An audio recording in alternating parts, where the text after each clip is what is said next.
Hi, and welcome to the Theater History Podcast. I'm Mike Leager.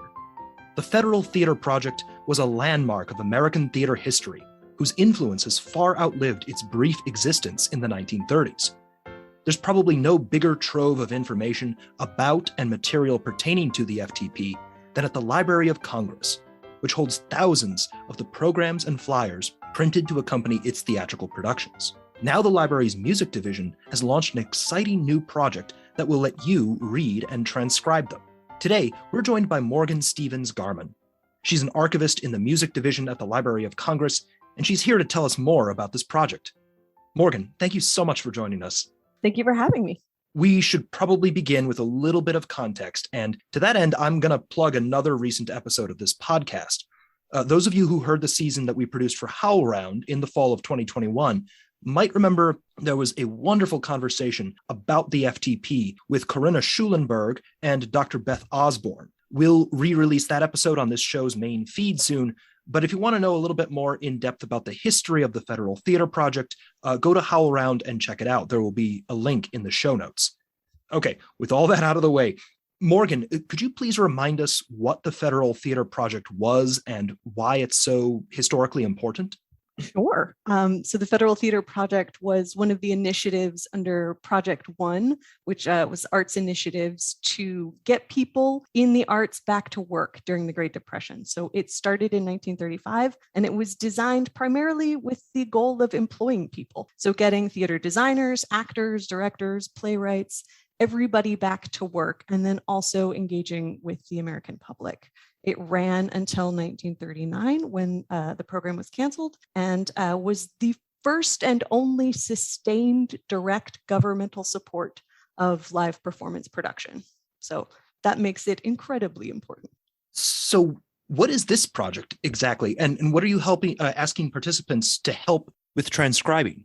Right. So this project is part of the Libraries by the People initiative. And the goal is to get thousands of programs that have been digitized as part of the Federal Theater Project collection here at the library to get that information transcribed so that the names associated with these productions, the productions themselves and the details around them, the little local businesses that advertise in these programs and that make announcements in these programs can be discoverable and more accessible to anyone through the internet. Yeah, what exactly are these programs and flyers? We're going to post some links so that people can explore some of the holdings at the Library of Congress.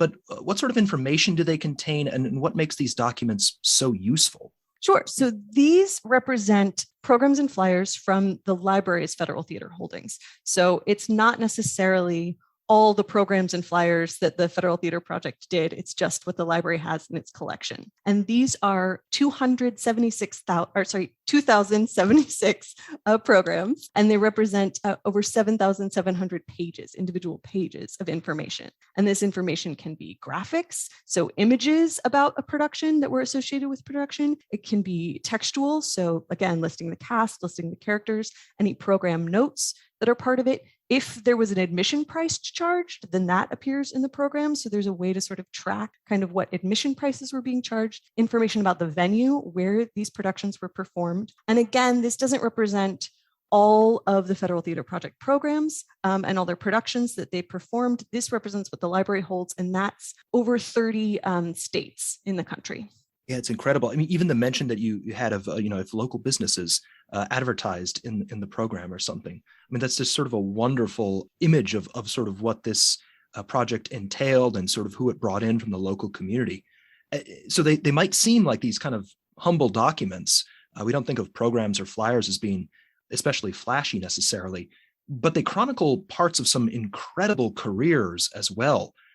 Who are some of the people who listeners might be familiar with who turn up in this collection? Well, some of the big names would be probably Orson Welles, I think is probably the biggest name to come out of this. So looking at the early productions that he directed. When I started looking at this, and it hit me how young Orson Welles was when he started directing productions for the Federal Theater Project, I was just like, what am I doing with my life? What have I done? But no, so it's really like the beginnings of his directorial voice coming out through these productions, but also performers too. And we've got Canada Lee is a huge performer coming out of this time, and material from the dance world too. You know, the Federal Theater Project wasn't just theatrical performance, but it also included dance. So we've got Catherine Dunham, Doris Humphrey, and Ruth Page coming out of this too. So why now? I mean, why do this transcription project at this time? Well, it's a good question. You know, By the People was launched in the fall of 2018 and seeking a way to get the music division involved. So this is the first collection that's put forward from the music division, but certainly not the last. We actually have a campaign going up next month that's transcribing women's suffrage songs. So look out for that. But why now? It's a lot of the reasons why the Federal Theater Project is sort of in the air in the conversation now. People can't go and see live theater. This is a way in which the public can engage with theatrical performance from the safety of their own home. Options are incredibly limited, and they were even more limited back last year when we started pulling this project together. So it's a way in which people can connect to live performance, even if it's performance that was live, you know, almost 100 years ago, but it's just a way to connect. Now, some listeners who have been hearing about this, they might be curious to learn more, or they might have questions about what participating in it might involve. Could you explain just sort of how this works? Sure, it's very easy. All you need to do is go to crowd.loc.gov. That is the By the People homepage. There are helpful buttons right at the top of the page that tell you how to get started. You can transcribe. Anyone can transcribe a page. If you register for an account, which is of course totally free, then you can review a transcription page and you can tag the materials. So the process is someone transcribes a page, a volunteer transcribes a page. Another volunteer reviews that transcription, and then the page is considered complete. When all the pages are considered complete, they then get imported back into the library's digital portal and connected to the individual records. So you can keyword search the digital portal, and it'll pull up the program or flyer that is associated with all of those keywords. And it's just super easy. The website has a frequently asked questions. You can get in touch with the By the People if you need help navigating any of it, but it's pretty easy and very straightforward to use. Yeah. And we will be sure to include a link to that right in the show notes. So you've been talking about the By the People initiative, this series of crowdsourced transcription projects. This seems to be this increasingly prominent thing that libraries and museums and other institutions are doing. Could you tell us a little bit more in general about By the People and maybe what the benefit of these sorts of initiatives are? Sure. And I have to say that I came to learn about By the People by working at the library and being a part of the project. So I very much have a convert's zealous appreciation for it. So the goals are really twofold. One is to enhance the collection, but the other is to engage with the public. You know, we are the Library of Congress, the de facto national library, and we're trying to get our collections to engage with the public. And this is a way in which people can engage from anywhere in the country. They don't have to visit the library here in order to look at original material online and put their stamp on the library's collections. So those are really the goals. Since it was launched in 2018, they have released over 681,000 pages for transcription and have completed over 427,000 of those. So it's been a huge effort that has been helped immensely by the American public, and it's just been really great. There are over 28,000 registered users. So what other projects have been done under By the People? A variety of personal papers, including like personal papers of Rosa Parks, Susan B. Anthony, Clara Barton. They've also had a collection of letters that were sent to Abraham Lincoln be part of the transcription campaign, and the field notebooks of folklorist Alan Lomax.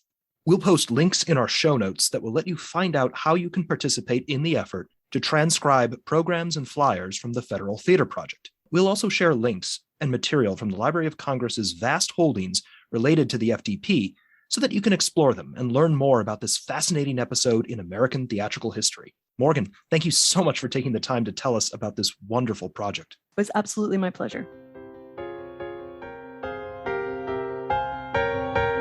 If you'd like to continue today's conversation, please visit theaterhistorypodcast.net and follow @theaterhistory on Twitter. Just a note, theater is spelled THEATRE in our website URL, and it's spelled TER at the end in our Twitter handle. Our theme music is The Black Crook Gallop, which comes to us courtesy of the New York Public Library Libretto Project and Adam Roberts. Thanks as well to Tip Kress, who designed our logo. And finally, thank you for listening.